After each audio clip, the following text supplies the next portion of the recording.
क्या आप कभी सोच सकते हैं कि एक नॉर्मल मटन सूप किसी एक खतरनाक प्लान को बर्बाद कर सकता है।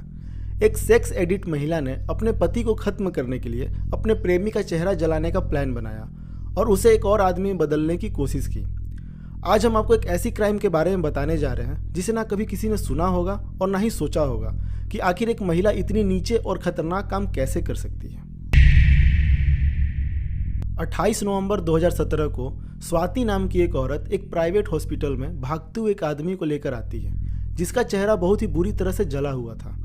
स्वाति डॉक्टर से गिड़गिड़ाते हुए कहती है, मेरे पति को बचा लीजिए, उन पर एसिड से हमला हुआ है। स्वाति का जो पति था सुधाकर, उसका चेहरा लगभग आधा से ज़्यादा जल चुका था, जिसको देख हॉस्पिटल में हर कोई सहम गया था। लेकिन कभी किसी ने सोचा भी नहीं होगा कि ये मामला सिर्फ एक एसिड हमले का नहीं बल्कि एक गहरी साजिश का हिस्सा है। अब डॉक्टर तुरंत सुधाकर का इलाज शुरू कर देते हैं क्योंकि सुधाकर का चेहरा 50% से ज़्यादा जल चुका था। इसलिए डॉक्टर स्वाति से बोलते हैं कि हमें आपके पति की प्लास्टिक सर्जरी करनी पड़ेगी। अब सुधाकर एक बड़ा बिजनेसमैन था तो उसके लिए प्लास्टिक सर्जरी करना बहुत ही आम बात थी, तो उसकी पत्नी स्वाति प्लास्टिक सर्जरी के लिए राजी हो गई और अपने परिवार वालों को कॉल लगाया और सारी बातें बताई। जिसके बाद सुधाकर के परिवार वाले यानी उसकी माँ और उसका भाई सुरेंद्र रेड्डी भागे भागे हॉस्पिटल आते हैं और जब सुधाकर को देखते हैं तो उसके पूरे चेहरे पर पट्टियां लगी हुई थी, मगर फिर भी उनके परिवार वालों ने उसे पहचान लिया। सुधाकर बोलने की कोशिश कर रहा था लेकिन चोट इतनी गंभीर थी कि उसके गले पर भी असर पड़ा था, इसलिए वो साफ साफ नहीं बोल पा रहा था। कुछ दिन के बाद वो धीरे धीरे रिकवर हो रहा था, लेकिन उसके चेहरे में अभी भी पट्टियां बंधी हुई थी और गले की चोट की वजह से डॉक्टर ने उसे गीला खाना खाने को कहा था।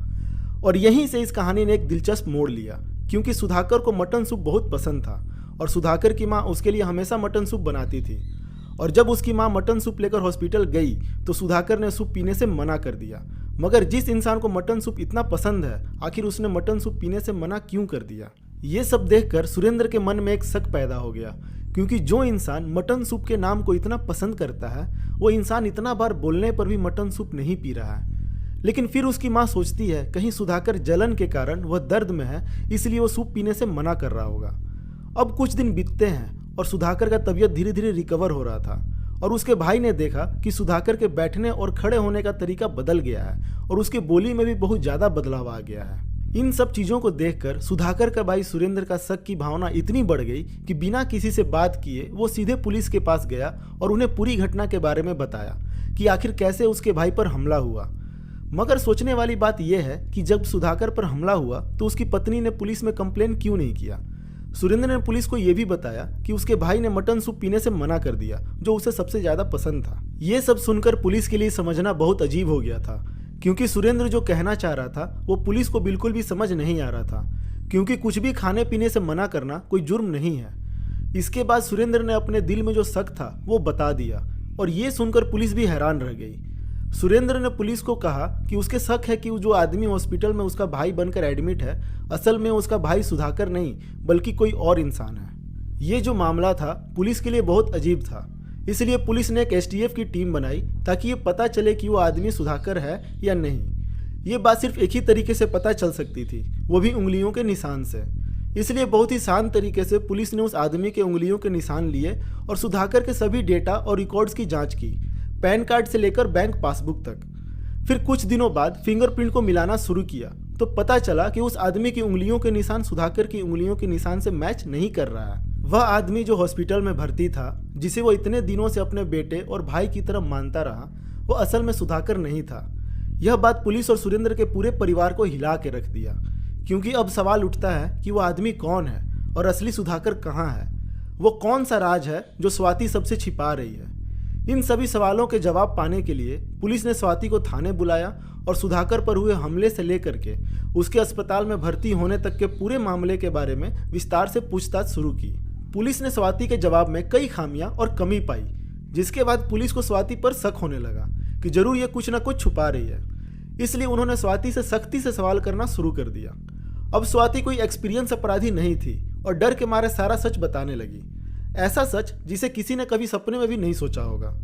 दरअसल इन सब की शुरुआत तब हुई जब तेलंगाना के नगर कुर्नूल जिले में सुधाकर रेड्डी अपने परिवार के साथ काफ़ी खुश रहता था और सुधाकर रेड्डी एक सक्सेसफुल बिजनेसमैन था, मगर वो शादीशुदा नहीं था।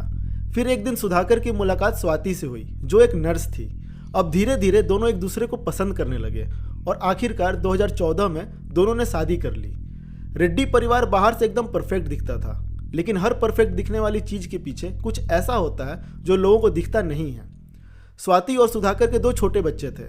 उनकी शादीशुदा जिंदगी लोगों को नॉर्मल दिखती थी, लेकिन अंदर ही अंदर सब कुछ उतना अच्छा नहीं चल रहा था। स्वाति को अपनी शादीशुदा जिंदगी में खुशी नहीं मिल रही थी, यानी कि सेटिस्फैक्शन नहीं मिल रहा था। शादी के कुछ सालों बाद स्वाति को पीठ में दर्द होने लगा और जब दर्द सहन से बाहर हो गया तो वह सुधाकर के साथ डॉक्टर के पास गई। डॉक्टर ने उसे एक फिजियोथेरेपिस्ट का नाम बताया जिसका नाम राजेश था। पहले तो कुछ दिनों तक स्वाति सुधाकर के साथ फिजियोथेरेपी के लिए जाती रही, लेकिन सुधाकर के बिजी शेड्यूल की वजह से वो अकेले जाने लगी। कुछ समय बाद स्वाति और फिजियोथेरेपिस्ट राजेश के बीच एक अफेयर शुरू हो गया और धीरे धीरे ये इतना गहरा हो गया कि उन्होंने सब कुछ बर्बाद कर दिया। क्योंकि स्वाति और सुधाकर की शादीशुदा जिंदगी तो नॉर्मल थी और स्वाति के पास सुधाकर को तलाक देने का कोई ठोस कारण भी नहीं था, और अगर उसने सुधाकर को तलाक दिया तो उसे सुधाकर की प्रॉपर्टी भी खोनी पड़ेगी। प्रॉपर्टी खोने के डर से स्वाति ने सुधाकर को तलाक देने से मना कर दिया। फिर इसके बाद स्वाति और राजेश अलग अलग प्लान के बारे में सोचने लगे और कई दिनों तक सोचने के बाद आखिरकार उन्हें एक ऐसा प्लान मिला जिसे सुन के आपकी भी रूह कांप जाएगी। एक दिन संयोग से स्वाति ने एक तेलुगु फिल्म देखी जिसने उसे एक शैतानी आइडिया दिया और इस आइडिया को स्वाति ने राजेश के साथ शेयर किया और सब कुछ अच्छे से एक्सप्लेन भी किया। आपको बता दें, उस फिल्म में दिखाया गया था कि कैसे एक इंसान को प्लास्टिक सर्जरी के जरिए दूसरे इंसान से बदल दिया जा सकता है। दोनों ने मिलकर उस फिल्म को 20 बार से भी ज़्यादा बार देखा और उसके बाद उन्होंने इस फिल्म के मुताबिक एक प्लान बनाया। प्लान के मुताबिक स्वाति ने राजेश को सुधाकर की तरह बनने के लिए ट्रेनिंग देना शुरू कर दिया। स्वाति ने सुधाकर से जुड़ी हर एक छोटी से बड़ी चीज़ का ध्यान रखा, जैसे बैठना उठना, उसके एक्सप्रेशन और कपड़े पहनने का तरीका। कई दिनों तक ट्रेनिंग देने के बाद राजेश बिल्कुल सुधाकर की तरह तैयार हो गया था, यानी कि वो सुधाकर की तरह बातचीत करने लगा था। 26 नवंबर 2017 को आखिरकार वो दिन आ ही गया और इस दिन रविवार था और दोनों ने इसलिए रविवार का दिन चुना क्योंकि उस दिन सुधाकर घर पर था किसी छुट्टी के कारण। सुधाकर की पत्नी यानी स्वाति जो पेशे से नर्स थी, उसे एनेस्थीसिया के इस्तेमाल की पूरी जानकारी थी। एनेस्थीसिया एक दवा है जिसे सर्जरी या किसी मेडिकल प्रक्रिया से पहले दी जाती है ताकि इंसान बेहोश हो जाए। अब प्लान के मुताबिक स्वाति ने सुधाकर को एनेस्थीसिया देकर बेहोश कर दिया और चुपचाप राजेश को घर के अंदर बुलाया और दोनों के बीच शारीरिक संबंध भी हुआ। फिर उसके बाद राजेश ने सुधाकर के सर पर लोहे की रॉड से बहुत ही जोरदार वार किया, जिसके बाद उसकी तुरंत मौत हो गई।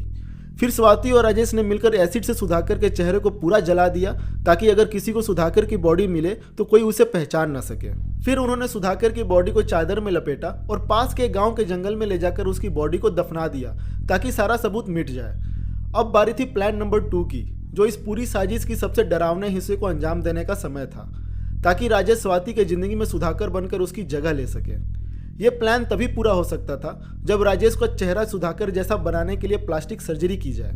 लेकिन प्लास्टिक सर्जरी तभी होती है जब किसी इंसान का चेहरा किसी एक्सीडेंट में खराब हो जाता है। तो स्वाति ने राजेश को मनाया कि वो उसके चेहरे को थोड़ा सा जलाएगी और फिर प्लास्टिक सर्जरी के लिए उसके चेहरे को सुधाकर जैसा बना देगी ताकि कभी किसी को कोई शक ना हो। अब चेहरे पर एसिड डालकर उसे जलाना और होश में रहना आसान काम नहीं था, इसलिए राजेश इस प्लान में थोड़ा सा हिचकिचा रहा था। लेकिन प्यार के लिए कोई चीज़ मुश्किल नहीं होती। मर्डर के 2 दिन बाद यानी 28 नवंबर 2017 को स्वाति के कहने पर राजेश ने अपने चेहरे को जलाने के लिए हाँ कहा, जिसके बाद स्वाति की खुशी का ठिकाना नहीं था। फिर स्वाति ने धीरे धीरे अपने हाथ में एसिड का बोतल पकड़ के उसके चेहरे पर एसिड डालना शुरू कर दिया। जैसे जैसे एसिड राजेश के चेहरे को जला रहा था, उसकी चीखें और तेज होती जा रही थी। राजेश का चेहरा जलाने के तुरंत बाद स्वाति उसे हॉस्पिटल ले जाती है जहां उसे एडमिट किया गया। स्वाति से जब डॉक्टर ने पूछा कि ये कौन है तो उसने जवाब दिया कि ये मेरे पति सुधाकर रेड्डी है। इन दोनों के पकड़े जाने का कारण भी काफ़ी अनोखा था। जैसा कि मैंने आपको बताया था कि सुधाकर के भाई को कैसे शक हुआ क्योंकि राजेश ने मटन सूप नहीं पिया, और अगर राजेश उस दिन वो मटन सूप पी लेता तो शायद ये दोनों अभी तक पकड़े नहीं जाते और राजेश सुधाकर बनकर बाकी की ज़िंदगी ऐसो आराम से बिताता। मगर आपके मन में अभी भी एक सवाल घूम रहा होगा कि आखिर राजेश ने मटन सूप क्यों नहीं पिया। देखिए, असल में राजेश शाकाहारी है, इसलिए उसने मटन सूप पीने से मना कर दिया। और जब स्वाति राजेश को ट्रेनिंग दे रही थी तब उसने राजेश को सुधाकर की एक आदत के बारे में नहीं बताया, और वो आदत ये था कि सुधाकर को मटन सूप बहुत ही ज़्यादा पसंद था, जिसके बारे में स्वाति ने राजेश को नहीं बताया। दोनों ने प्लान बहुत अच्छा से बनाया, लेकिन राजेश की सूप ना पीने की गलती से दोनों बहुत बुरे फंस गए। मतलब राजेश में इतना हिम्मत था कि उसने अपने चेहरे पर एसिड फेंकवाने की हिम्मत की, लेकिन वो मटन सूप नहीं पी सका और यही मटन सूप ने इस डरावनी मर्डर केस को सॉल्व कर दिया। पुलिस ने स्वाति और राजेश को गिरफ्तार कर लिया, लेकिन कुछ महीनों बाद स्वाति को नगर कर्नूल जिले की जेल से जमानत पर रिहा कर दिया गया, लेकिन उसके परिवार में से कोई उसे लेने तक नहीं आया। अब स्वाति को नगर कर्नूल टाउन के एक राज्य गृह में भेज दिया गया और वो अपनी बाकी की जिंदगी वहीं बिताएगी और वहीं फिजियोथेरेपिस्ट राजेश को उम्र कैद की सजा सुनाई गई।